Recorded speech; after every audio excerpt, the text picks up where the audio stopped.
Donc le sacrifice, les bénéfices dans ces bas mondes là. Et il dit aussi Allah sallallahu alayhi wa sallam que les sacrifices tuent les chaleurs de colère d'Allah subhanahu wa ta'ala, ou bien les chaleurs d'enfer, comme l'eau, quand on met l'eau dans le feu, hein, l'eau commence à, l'eau vraiment, comment on appelle ça? Éteint ces chaleurs là aussi, Inch'Allah. Donc c'est comme ça, Inch'Allah subhanahu wa ta'ala. Donc ça veut dire qu'en faisant les sacrifices, même si Allah est en colère contre toi, Inch'Allah, mais en faisant beaucoup de sacrifices, à la fin, Allah subhanahu wa ta'ala va être content de toi, Inch'Allah. Et les sacrifices là, c'est très important dans ces bas mondes là, parce que ça a beaucoup d'importance dans ces bas mondes là, même qui est même avant. Mais cette importance là même, souvent, même les mécréants peuvent le trouver. Ibn Qayyim nous dit, Inch'Allah, que faisait les sacrifices, ça protège contre vraiment les mauvais destins ou les mauvaises choses. Même un fajir, celui qui est facile, même un mécréant, quand il fait les sacrifices, il n'aura pas les récompenses dans le jour du jugement. Mais dans ces bas mondes là, à cause de ce sacrifice là, Allah va fermer et Allah va faire beaucoup de choses. Inch'Allah, ça c'est mujarrab, ça c'est connu. C'est ça que Ibn Qayyim nous dit, Inch'Allah. Donc même un mécréant qui fait les sacrifices, c'est pas comme quelqu'un qui ne les fait pas. Donc qu'est-ce qu'on va dire d'un croyant qui croit et qui fait à cause d'Allah et qui fait avec toutes les conditions, hein, Inch'Allah, être sincère et faire ça en secret si c'est possible, Inch'Allah, et donner à ceux qui ont besoin, Inch'Allah. Donc ça, Inch'Allah, c'est parmi les plus grands mérites qu'Allah a donné à ceux qui ont les moyens, Inch'Allah, de faire le sacrifice. Vraiment, ils ont les moyens de racheter le paradis et de se libérer contre les châtiments du tombeau et les châtiments d'Allah subhanahu wa ta'ala. Il y a d'autres exemples qui nous montrent ça. Allah subhanahu wa ta'ala nous dit que le jour du jugement, le croyant ou bien l'être humain, il va être debout en face d'Allah subhanahu wa ta'ala. Il n'y a pas un traducteur, il n'y a personne entre lui et Allah. Il va parler à Allah directement. Il dit, si vous pouvez vous protéger contre l'affaire, même avec un morceau de date. Vous voyez, le connaisseur dit donc, ça veut dire que les châtiments que le prophète a dit, sallallahu alayhi wa sallam, il y a les feux à côté gauche, à gauche, devant, derrière. Il dit, si vous pouvez vous acheter, rien qu'avec, même si c'est peu, hein, avec un morceau de date que vous donnez à cause d'Allah, ça peut faire en sorte que Allah va vous sauver contre cet enfer-là. Donc ça veut dire que le sadaqa, ça protège quelqu'un contre les chaleurs et contre le feu de l'enfer, Inch'Allah. D'autres choses aussi qu'on peut trouver avec ces sacrifices-là, c'est pas, dans ces bas mondes, c'est pas en islam, c'est que quelqu'un qui fait le sacrifice, le jour du jugement, il va rester dans l'ombre de son sacrifice.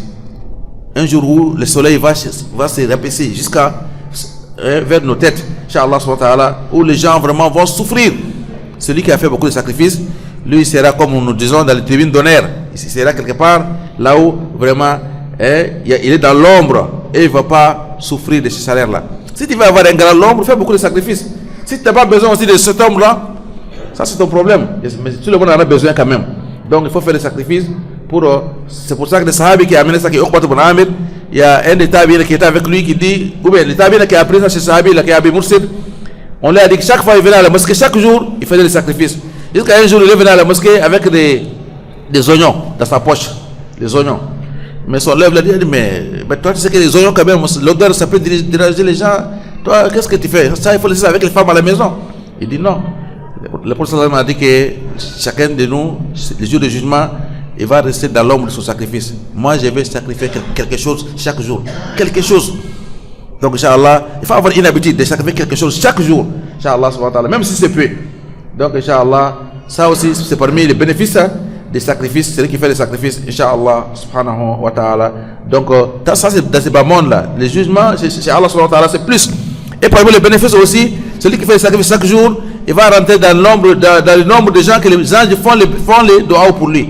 Parce que chaque jour, vous savez qu'il y a des anges qui sont là, qui descendent du ciel et ils descendent sur terre. Et ils demandent à Allah de mettre les barakas et d'ajouter et de faire beaucoup de bien pour celui qui est en train de donner. Allah ba'ati munfiqan khalafan. Et Allah fait que tout ce qu'il va donner, il faut le remplacer avec beaucoup plus. Inch'Allah. Donc si tu veux être parmi les gens que les anges font les doigts pour eux chaque jour, il faut donner quelque chose chaque jour. Inch'Allah subhanahu wa ta'ala. Ça c'est, Inch'Allah subhanahu wa ta'ala, un peu, Inch'Allah subhanahu wa ta'ala, dans beaucoup de choses, qui est le bénéfice des sacrifices d'Allah subhanahu wa ta'ala. Mais regardons cet exemple-là. Quelqu'un qu'on est attaché, cet Yahadi, qu'on est attaché, il est condamné. Hein? On veut le tuer. Il va mourir. Ça, il n'y a pas de problème. Mais, il a quelque chose. Ces ravisseurs-là qui sont avec lui, il commence à leur donner tout ce qu'il a. Il sort, il donne. Il donne.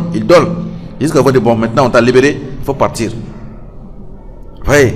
Donc en faisant le sacrifice là, c'est comme ça aussi que tu seras dans ce bas monde là, Inch'Allah. Beaucoup de malheurs qui devaient t'arriver et beaucoup de colère d'Allah subhanahu wa ta'ala, à cause de ce sacrifice là, Allah va t'éloigner. Ces choses là, ces mauvaises choses là, ces colères là, Inch'Allah subhanahu wa ta'ala. Même les maladies, qu'on n'arrive pas à les soigner, chef en islam, avec les sacrifices, on les soigne. Il dit sallallahu alayhi wa sallam, Daou mardakum bis-sadaqa. C'est pour ça que il y a un hadith qui arrive dans les Sahih al-Targhib, et Abdullah ibn Mubarak nous dit, Inch'Allah, ou bien un de ses élèves nous dit, il y a quelqu'un qui est venu lui voir. Il dit, mais moi j'ai une plaie, ou bien un plaie dans mon genou là, plus de 7 ans. J'ai vu tous les docteurs, j'ai vu tous les médecins pour soigner ces plaies là. Ça y est, dans mon genou là, je n'arrive pas à aller, ça n'est pas cicatriser, je n'arrive pas à les soigner. Qu'est-ce que tu me dis? Abdullah ibn Mubarak lui dit, va dans tel lieu là, va creuser un puits à cause d'Allah subhanahu wa ta'ala, et Allah va te soigner.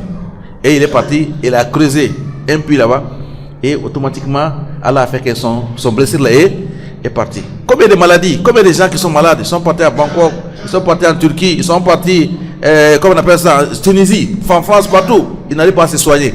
Inch'Allah subhanahu wa ta'ala. Les pauvres qui sont à côté de toi, les voisins qui sont à côté de toi, vraiment en les soulageant et en les faisant des sacrifices, avec cette intention là, à cause d'Allah subhanahu wa ta'ala, et aussi pour ça, ça on appelle ça l'istiraku fi niyya. C'est pas réa, tu n'as pas fait ça à cause des bonnes là, mais tu as fait à cause d'Allah, mais tu as ajouté aussi cette intention là, que j'ai cette maladie là, Allah, moi j'ai fait ça à cause de toi, et je veux aussi que tu me soignes de cette maladie là.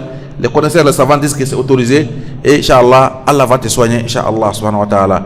Chef en islam, il y a d'autres paroles, Inch'Allah, ça c'est 2, il y a encore d'autres, Inch'Allah subhanahu wa ta'ala, que Nabi Yahya a parlé, et aussi notre prophète sallallahu alayhi wa sallam aussi, il a ajouté avec 5 recommandations que nous allons parler dans les khutbah à venir, Inch'Allah. Qu'Allah nous les préserve.